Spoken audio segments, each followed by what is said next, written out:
राधे राधे।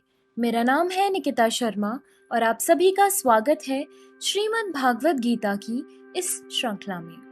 पिछले श्लोकों में हमने समझा कि किस प्रकार श्री कृष्ण अर्जुन से कहते हैं कि मेरे भक्त मुझ में चित्त लगाकर और अपना जीवन मुझ में समर्पित करके मुझ में सदा संतुष्ट रहते हैं। वे मेरे बारे में एक दूसरे को प्रबुद्ध करने और मेरी महिमा के बारे में बातचीत करने में बहुत संतोष और आनंद प्राप्त करते हैं।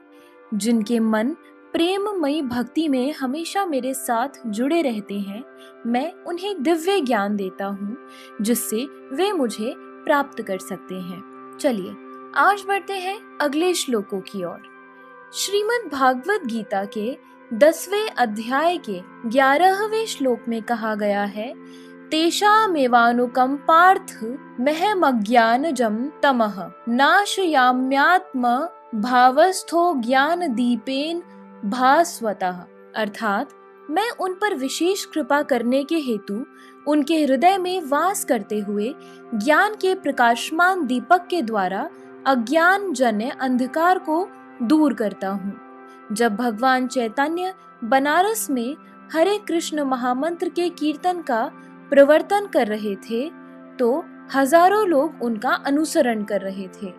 तत्कालीन बनारस के अत्यंत प्रभावशाली एवं विद्वान प्रकाशानंद सरस्वती उनको भावुक कहकर उनका उपहास करते थे। कभी कभी भक्तों की आलोचना दार्शनिक यह सोचकर करते हैं कि भक्तगण अंधकार में हैं और दार्शनिक दृष्टि से भोले भाले भावुक हैं, किंतु यह तथ्य नहीं है। ऐसे अनेक बड़े बड़े विद्वान पुरुष हैं जिन्होंने भक्ति का दर्शन प्रस्तुत किया है, किंतु यदि कोई भक्त उनके इस साहित्य का या अपने गुरु का लाभ न भी उठाए और यदि वह अपनी भक्ति में एकनिष्ठ रहे तो उसके अंतर से कृष्ण स्वयं उसकी सहायता करते हैं। अतः कृष्ण भावनामृत में रत एकनिष्ठ भक्त ज्ञान रहित नहीं हो सकता। इसके लिए इतनी ही योग्यता चाहिए कि वह पूर्ण कृष्ण भावनामृत में रहकर भक्ति संपन्न करता रहे। आधुनिक दार्शनिकों का विचार है कि बिना विवेक के शुद्ध ज्ञान प्राप्त नहीं किया जा सकता। उनके लिए भगवान का उत्तर है, जो लोग शुद्ध भक्ति में रत हैं, भले ही वे पर्याप्त शिक्षित न हो तथा वैदिक नियमों से पूर्णतया अवगत न हो, किंतु भगवान उनकी सहायता करते ही हैं, जैसा कि इस श्लोक में बताया गया है। भगवान अर्जुन को बताते हैं कि मात्र चिंतन से परम सत्य भगवान को समझ पाना असंभव है, क्योंकि भगवान इतने महान हैं कि कोरे मानसिक प्रयास से उन्हें न तो जाना जा सकता है न ही प्राप्त किया जा सकता है। भले ही कोई लाखों वर्षों तक चिंतन करता रहे, किंतु यदि भक्ति नहीं करता, यदि वह परम सत्य का प्रेमी नहीं है, तो उसे कभी भी कृष्ण या परम सत्य समझ में नहीं आएंगे। परम सत्य कृष्ण केवल भक्ति से प्रसन्न होते हैं और अपनी अचिंत्य शक्ति से वे शुद्ध भक्त के हृदय में स्वयं प्रकट हो सकते हैं। शुद्ध भक्त के हृदय में तो कृष्ण निरंतर रहते हैं और कृष्ण की उपस्थिति सूर्य के समान है, जिसके द्वारा अज्ञान का अंधकार तुरंत दूर हो जाता है। शुद्ध भक्त पर भगवान की यही विशेष कृपा है। करोड़ों जन्मों के भौतिक संसर्ग के कल्मश के कारण मनुष्य का हृदय भौतिकता के मल यानी धूलि से आच्छादित हो जाता है, किंतु जब मनुष्य भक्ति में लगता है और निरंतर हरे कृष्ण का जप करता है तो यह मल तुरंत दूर हो जाता है और उसे शुद्ध ज्ञान प्राप्त होता है। परम लक्ष्य विष्णु को इसी जप तथा भक्ति से प्राप्त किया जा सकता है, अन्य किसी प्रकार के मनोधर्म या तर्क द्वारा नहीं। शुद्ध भक्त जीवन की भौतिक आवश्यकताओं के लिए चिंता नहीं करता है, न तो उसे कोई और चिंता करने की आवश्यकता है, क्योंकि हृदय से अंधकार हट जाने पर भक्त की प्रेमा भक्ति से प्रसन्न होकर भगवान स्वयं सब कुछ प्रदान करते हैं। यही भगवत गीता का उपदेश सार है। भगवत गीता के अध्ययन से मनुष्य भगवान के शरणागत होकर शुद्ध भक्ति में लग जाता है।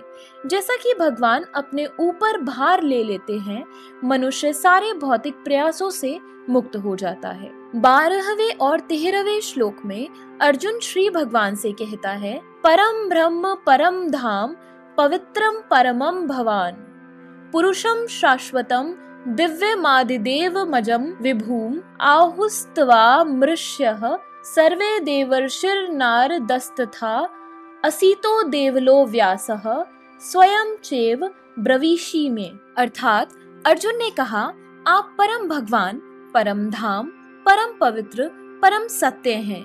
आप नित्य, दिव्य, आदि पुरुष, अजन्मा तथा महानतम है। नारद, असित, देवल तथा व्यास जैसे ऋषि आपके इस सत्य की पुष्टि करते हैं और सब आप स्वयं भी मुझसे प्रकट कर रहे हैं। इन दोनों श्लोक में भगवान आधुनिक दार्शनिक के अवसर प्रदान करते हैं, क्योंकि यहाँ यह स्पष्ट है कि परमेश्वर जीवात्मा से भिन्न है। इस अध्याय के 4 महत्वपूर्ण श्लोकों को सुनकर अर्जुन की सारी शंकाएं जाती रहीं और उसने कृष्ण को भगवान स्वीकार कर लिया। उसने तुरंत ही उद्घोष किया, आप परब्रह्म हैं। इसके पूर्व कृष्ण कह चुके हैं कि वे प्रत्येक वस्तु तथा प्रत्येक प्राणी के आदि कारण हैं। प्रत्येक देवता तथा प्रत्येक मनुष्य उन पर आश्रित है। वे अज्ञानवश अपने को भगवान से परम स्वतंत्र मानते हैं। ऐसा अज्ञान भक्ति करने से पूरी तरह मिट जाता है। भगवान ने पिछले श्लोक में इसकी पूरी व्याख्या की है। अब भगवत कृपा से अर्जुन उन्हें परम सत्य रूप में स्वीकार कर रहा है, जो वैदिक आदेशों के सर्वथा अनुरूप है। ऐसा नहीं है कि परम सखा होने के कारण अर्जुन कृष्ण की चाटुकारी करते हुए उन्हें परम सत्य भगवान कह रहा है। इन 2 श्लोकों में अर्जुन जो भी कहता है उसकी पुष्टि वैदिक साहित्य द्वारा होती है। वैदिक आदेश इसकी पुष्टि करते हैं कि जो कोई परमेश्वर की भक्ति करता है वही उन्हें समझ सकता है, अन्य कोई और नहीं। इन श्लोकों में अर्जुन द्वारा कहे शब्द वैदिक आदेशों द्वारा पुष्ट होते हैं। केन उपनिषद में कहा गया है कि परब्रह्म प्रत्येक वस्तु के आश्रय हैं और कृष्ण पहले ही कह चुके हैं कि सारी वस्तुएं उन्हीं पर आश्रित हैं। मुंडक उपनिषद में पुष्टि की गई है कि जिन परमेश्वर पर सब कुछ आश्रित है उन्हें उनके चिंतन में रत रहकर ही प्राप्त किया जा सकता है। कृष्ण का यह निरंतर चिंतन स्मरणम है, जो भक्ति की नव विधियों में से है।